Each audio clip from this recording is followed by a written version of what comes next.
আমরা যারা ব্যবসায়ী যারা আছেন সবাই তো আপনাদের কিন্তু একটা রোল আছে, মানে আপনারা যদি একটু লিডিং রোল নেন not only for your own industry, কিন্তু যে নলেজ ইকোনমির নলেজটা ব্যবহার করা, এনকারেজ করা, বিশেষ করে বিভিন্ন ক্লায়েন্টের বিভিন্ন সেক্টরে, এই জন্য আমাদের কিন্তু অফুরন্ত সুযোগ। আমি এগ্রিকালচারটা একটা বললাম, স্পেশাল মেডিকেল সায়েন্সের কথা বললাম, এখানে আরও আপনার হ্যাঁ ইঞ্জিনিয়ারিং টেকনোলজি অনেক অনেক ইসে আছে, ইনোভেশন, বিল্ডিং টেকনোলজি, বহু রকম ইনোভেশনে। অতএব এইগুলি যদি আমরা ইউজ করি, তবে খালি আমরা ইনভেস্টমেন্ট বলি, বেশি ইনভেস্ট করি, যত গুড় তত মিষ্টি, সেই তো না, যত গুড় তত মিষ্টি is bad also for some time. So আপনি optimal investment, but optimal application of knowledge and also how to solve the problem solving approach হলে ভালো হয়। তা আমি আগে বলছি সব সায়েন্টিফিক নলেজেই নিউটনের সেটা বা আপেলটা পড়লো ওটা তার সাথে সাথে ব্যবহার করে, আপেলটা পড়লো তো এটা কী করবো, আপেলটা নিয়ে তো ultimately it was translation to knowledge, তাই না, প্র্যাকটিক্যাল নলেজ। অর্থাৎ এইটা আমাদের মধ্যে এখন ব্যবহারে আসছে। I think it's a very timely one. যদি একদিনের সময় I must congratulate science and technology, কারণ সায়েন্স অ্যান্ড টেকনোলজির ব্যাপারে আমাকে অনেকে বলে খুব তেমন কিছু করতে পারে না, আমিও তো ব্যস্ত আরেকটা কাজে, ওটা আর একটু বেশি সময় নিয়ে নেয় আমার।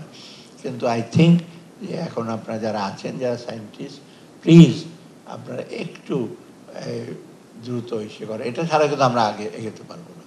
যতই আমরা আপনারা গার্মেন্ট বা ফার্মাসিউটিক্যাল বা ইঞ্জিনিয়ারিং ওরা আসেন, ওরা তো ব্যবসার দিকটা করবে, কিন্তু আমি একটা একটা বলি ব্যবসায়ীদের আপনারা দয়া করে একটু রিসার্চের জন্য টাকা পয়সা দিয়ে, আপনারা অনেক সময় দেন না। আপনারা ভাবেন যে আমার কাজে না লাগলে দেবো। যেমন মুক্তাদি সাহেব বলে যে আমার কোনো প্যারাসিটামল তো আছেই, বা আমার কোনো একটা অ্যান্টিবায়োটিক আছে, আর লাগবে না, আমার তো মার্কেট ভালো, বা রেডিয়েন্টের যদি মনে করে যে আমার ওষুধ চলে আর দরকার কি, no that's not. Continuous innovation দরকার। আপনার দরকার না লাগতে পারে ইনোভেশন, মানুষের জন্য লাগবে। That is the most important thing, তাই না? এটা আপনার যেমন হার্ভার্ডের, না আমি একজন চিনি, আমার এক জুনিয়র বোন, তার মেয়ে স্ট্যানফোর্ড থেকে পিএইচডি করেছে। ডু ইউ নো তার প্রফেসর কিসের জন্য গ্র্যান্ট পেয়েছে? $1 মিলিয়ন গ্র্যান্ট পেয়েছে ছাত্রীর কাছে। নাসার থেকে বলেছে যে আমাদের যারা 3-4 মাস উপরে থাকে তাদের সাইকোলজিক্যাল অনেক ডিস্টার্বেন্স হয়, তাদের ফিজিক্যাল অনেক কিছু হয়। তুমি রিসার্চ করে বের করো what are those defects, how to correct those. চিন্তা করেন নাসার লোক টাকা দিচ্ছে, কত টাকা ওদের, কিন্তু আলটিমেটলি ওই সেটা কিন্তু রিসার্চে তো কাজে লাগবে, মেডিকেল রিসার্চে। কারণ মানুষের সাইকোলজিক্যাল ট্রমা, মানুষের অ্যাডজাস্টমেন্ট প্রবলেম, ওখানে বেশিরভাগ উড়ে উড়ে বেড়ায়, কোথায় কোন সময় কী এফেক্ট হচ্ছে তারা তো ওই লোক জানে না, তাই না? অতএব এই জিনিসগুলো হলো ওরা এগিয়ে আসছে যে ওটা this will be good for the whole humankind, এই ধরনের রিসার্চ।